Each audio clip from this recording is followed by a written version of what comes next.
नमस्कार। भारत मेरे साथ यूट्यूब चैनल में आप सभी का स्वागत है। हमारी ग्रीन स्पीक की स्पेशल सीरीज़ जो है वो पर्यावरण से जुड़ी हुई है और इसमें पर्यावरण को लेकर जो लोग कार्य करते हैं हम उसको आपके सामने उन लोगों को लेके आते हैं। तो मेरे साथ इस समय मनीष सर हैं। मनीष जी पीजीटी हैं, ज्योग्राफी केंद्रीय विद्यालय टैगोर गार्डन में, और यहाँ पे आज वन महोत्सव मनाया जा रहा है। तो सर पहले मैं आपसे पूछूंगी कि बच्चे कितने जागरूक हुए, क्योंकि महोत्सव तो ख़त्म हो चुका है। क्या बच्चे आपको लगता है कि जिम्मेदारी अच्छे से निभा पाएंगे? हाँ जी मैडम, देखिए जो युवा हैं आज के समय में वही जो है ग्रीनरी के मामले में कुछ कर सकते हैं। अगर जब भी हम समाज में देखते हैं, हम किसी बड़े व्यक्ति से बात करते हैं जो 50 साल से अधिक उम्र का है, उसको समझाना बड़ा ही कठिन काम है।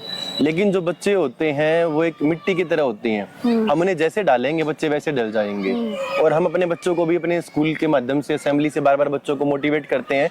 विशेष करके हमने अपने केंद्रीय विद्यालय टैगोर गार्डन में एक परंपरा चला रखी है कि जब भी किसी बच्चे का बर्थडे होता है तो वो बच्चा अपने बर्थडे पे जो है यहाँ पर पौधा लेके आता है और बच्चा अपने नाम से यहाँ पर विद्यालय में प्लांट लगाता है।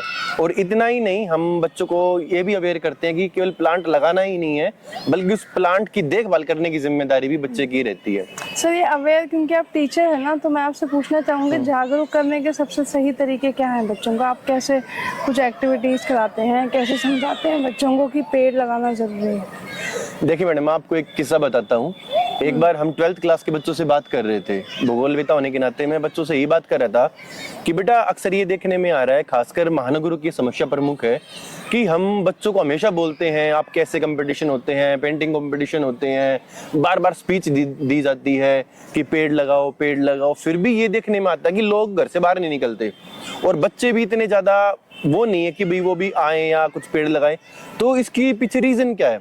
तो मैं बच्चों से इसका मैंने जवाब चाहा, तो उनमें से बच्चों ने कहा कि सर समस्या ये है, मूल समस्या ये है कि हमें केवल कहा जाता है, हमसे करवाया नहीं जाता है। तब मेरे को रियलाइज हुआ, कुछ साल पहले की बात है, तब रियलाइज हुआ कि यस, वो जो हमारी प्राचीन परंपरा थी ना, लर्निंग बाय डूइंग, कि बच्चा करते हुए सीखेगा। तो हमने फिर इसी को आगे फॉलो किया कि बच्चों को केवल भाषणबाजी नहीं करवानी, पेड़ लगाओ, खाली पेंटिंग कंपटीशन नहीं करवाना, वो तो साइड बाय साइड चलेगा ही चलेगा। जब तक बच्चा अपने खुद हाथ से कोई पौधा नहीं लगाएगा, जब तक बच्चा खुद अपने हाथ से कस्सी से गड्ढा नहीं खोदेगा, वो पेड़ों का महत्व समझ ही नहीं सकता, ना वो जागरूक हो सकता। सर ये बताइए कि बच्चों में तो अपने जागरूकता फैला दी, लेकिन आज के समय में जो बूढ़े लोग हैं ना, वो भी पेड़ को काटने के लिए, कई सारे लोग मैंने देखे हैं जो पेड़ को एकदम से, बस पेड़ थोड़ा सा उनके घर में घुस जाए तो वो कटवाना शुरू कर देता है। तो उनको आप क्या संदेश देंगे? बच्चों के लिए तो आप कार्य कर ही रहे हैं, लेकिन इस चैनल के माध्यम से आप जो सीनियर सिटीजन हैं, जो अभी भी जागरूक नहीं हैं इन चीज़ों को लेकर, जो इसका महत्व नहीं समझते हैं, उनके लिए आप क्या संदेश देंगे? उनको मैं यही कहना चाहूंगा कि आप अपने समय को याद कीजिए। जब भी बड़े बुजुर्ग के पास हम बैठते तो बड़ा बुजुर्ग हमेशा ये कहता है कि जहाँ पर अभी हम रहते हैं पहले चारों तरफ हरियाली थी, लेकिन अब पॉपुलेशन के प्रेशर के कारण हरियाली घटती जा रही है। तो बड़े बूढ़े यहाँ पर एक की रोल प्ले कर सकते हैं हमारी सोसाइटी में। उन्हें खुद एक एग्जाम्पल के रूप में सामने आना पड़ेगा, क्योंकि जो हमारे बच्चे हैं, युवा साथी हैं, वो बड़े बुजुर्गों से ही सीखते हैं। जबकि पहले हम ग्रामीण परिवेश में देखेंगे, जो बड़े बुजुर्ग थे वो इतने समझदार थे पुराने समय में। वो गाँव के अंदर कुएं बनाना, तालाब की खुदाई करवाना, पेड़ पौधे लगाना। गांव के अंदर पहले बन ही होती थी। बन का मतलब है वन वाला क्षेत्र होता था। और जो पंचायत भूमि पर जो वन वाला क्षेत्र होता था, वो जो छोटे किसान थे, सीमांत किसान थे, उनके लिए बड़ा फायदेमंद था। क्या फायदेमंद था? जो छोटे किसान थे जिनके पास पशु तो होते थे लेकिन अपनी जमीन नहीं थी, तो अपने पशुओं को लेकर उस जमीन पे जाते थे, पशुओं को चराते थे। और ये गैस सिलेंडर तो अभी आया है, तो गाँव की महिलाएं वहां पर जाती थी और पंचायत की जमीन पर जो बनी था, यानी जो वन वाला क्षेत्र होता था, वहां से वो लकड़ियां लेकर आती थी। तो अपने बुजुर्गों से हम यही अपील करें कि आप अपने पुराने समय को याद कीजिए कि आपके समय पर क्या होता है और आज के समय पर क्या हो रहा है। सर सरकारी अधिकारी जो हैं, जो इस डिपार्टमेंट को खास तौर से संभालते हैं, कई जगह हम देखते हैं उनमें भी वो संवेदनशीलता नहीं होती है, लेकिन उनके पास वो पावर है कि वो सब कुछ कर सकते हैं। वो अच्छी दिशा में भी देश को लेके जा सकते हैं। आप एमसीडी या किसी भी ऑफिस के आसपास देखिएगा, हरियाली बहुत होती है, लेकिन आप तुरंत 2 किलोमीटर आगे देखेंगे तो वहीं पर ही सारे पेड़ का नाश हुआ पड़ा है। कहीं पे प्लास्टिक गिरे हुए हैं, पेड़ों में लोग कूड़ा डाल रहे हैं, खाना डाल रहे हैं। सब खाना तो खैर फिर भी खाद बन जाता है, लेकिन प्लास्टिक की थैलियाँ, प्लास्टिक की बोतलें बहुत ज़्यादा नुकसान पहुंचाती है पर्यावरण को। तो प्लास्टिक फैलाने वालों के लिए आप क्या संदेश देना चाहेंगे, क्योंकि आप अध्यापक है इसलिए मैं ज़्यादा से ज़्यादा आपसे संदेश लेना चाहती हूँ। मैडम देखिए, बात ऐसी है, पर्यावरण एक ऐसा मुद्दा है जो बड़ा एक संजीदगी से उसके साथ व्यवहार करना पड़ेगा हमें। केवल कोई टेस्ट पास करके कोई अधिकारी किसी पद पर बैठ जाए, इसका मतलब जरूरी नहीं कि भाई वो अपने कर्तव्यों के प्रति उतना एक कर्तव्यपरायणनिष्ठ भी होगा या उसके प्रति ईमानदार भी होगा। ये तो कोई आम आदमी है, किसी पद पे नहीं है, मान लीजिए कोई इलिटरेट आदमी है, अनपढ़ भी आदमी है, तो वो भी हो सकता है कि पर्यावरण के लिए बहुत ज्यादा काम कर रहा हो।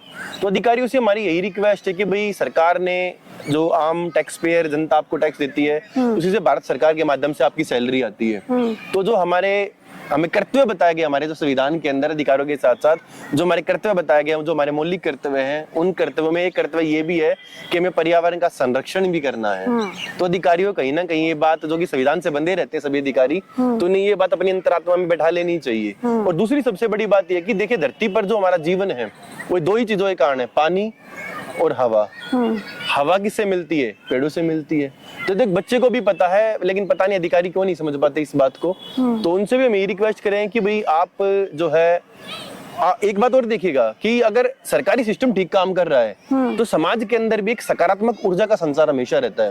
अगर सरकारी सिस्टम अच्छे से काम नहीं कर रहा है तो जो आम जनता, उसके अंदर भी एक नेगेटिविटी बनी रहती है। मान लीजिए मैं किसी सड़क पे जा रहा हूँ, जैसा आप कह रहे हो कि मान लीजिए वहाँ पॉलिथीन बिखरी पड़ी है, प्लास्टिक बिखरा पड़ा है। अब आदमी अपनी जॉब के लिए जा रहा है, हम सुबह सुबह टीचर बच्चों को पढ़ाने के लिए आ रहे हैं, हम की सड़क से गुजर रहे हैं, अब हम सड़क पे देख रहे हैं कि दोनों तरफ नाले भरे हैं, पॉलिथीन बिखरी पड़ा है, गंदगी के ढेर हैं, तो मैं एक नेगेटिविटी कैरी कर रहा हूँ अपने साथ। वही हम विकसित देशों में देखें कि आदमी अगर अपने काम पे जा रहा है और उसको एक जो इंफ्रास्ट्रक्चर है, जो बेसिक फैसिलिटीज हैं, वहाँ पे साफ सफाई है, पॉलिथीन का प्रॉपर, कूड़े का जो है निपटान हो रहा है प्रॉपर तरीके से, वो पॉजिटिविटी लेके जा रहा है। तो कहीं ना कहीं ये चीजें डायरेक्टली और इनडायरेक्टली देश के विकास को, देश की इकोनॉमी को भी जो है प्रभावित करती है। और कोई भी अधिकारी भी अगर अपने ऑफिस में जाएगा, अगर उसने अपना काम अच्छे से किया, उसको भी अच्छी नींद आएगी।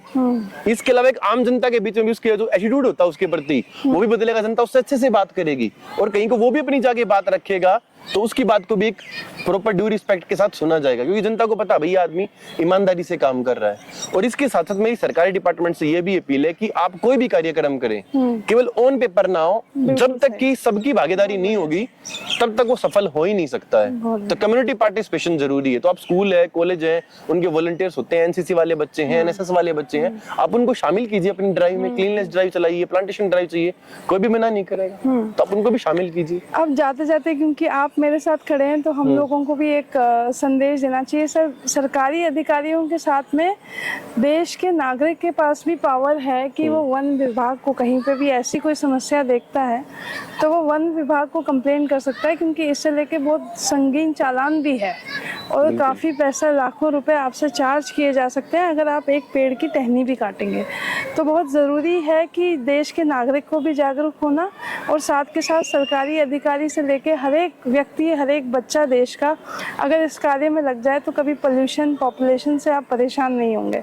तो मैं जाते जाते, क्योंकि स्वतंत्रता दिवस 15 अगस्त आने वाला है, आपसे एक छोटा सा संदेश ज़रूर लेना चाहूँगी सर, क्योंकि आप अध्यापक भी हैं और ज्योग्राफी के अध्यापक हैं, तो आप क्या संदेश देना चाहेंगे देशवासियों को?